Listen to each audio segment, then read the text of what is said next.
Ears are not equally sensitive to all frequencies. Let's try some examples on this table using 1 kHz as a reference. At another frequency, I adjust the level so that, for me, they sound equally loud.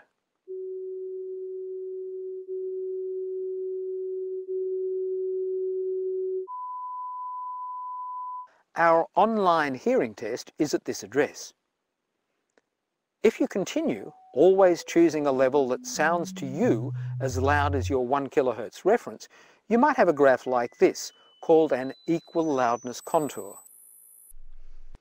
Ears are usually most sensitive around 1 to 4 kHz, and much less sensitive at very low or very high frequency. If you then choose a louder signal for your 1 kHz reference, you can plot another equal loudness contour. You'll probably find that this second curve is flatter. The dependence of loudness on frequency decreases for louder signals. The International Standards Organization publishes these average results.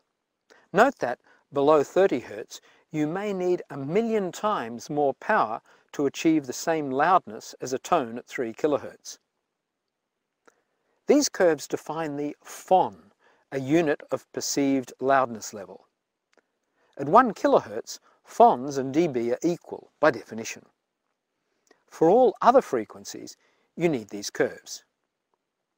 For an average person represented by these curves, sounds with equal loudness have the same phon value.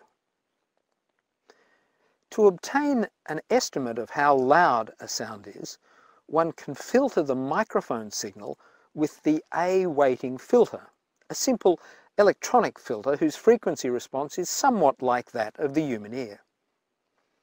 Measurements of sound level made with this filter have the units dBA. There's much more about decibels, phons, and a unit of loudness called the sone on this link.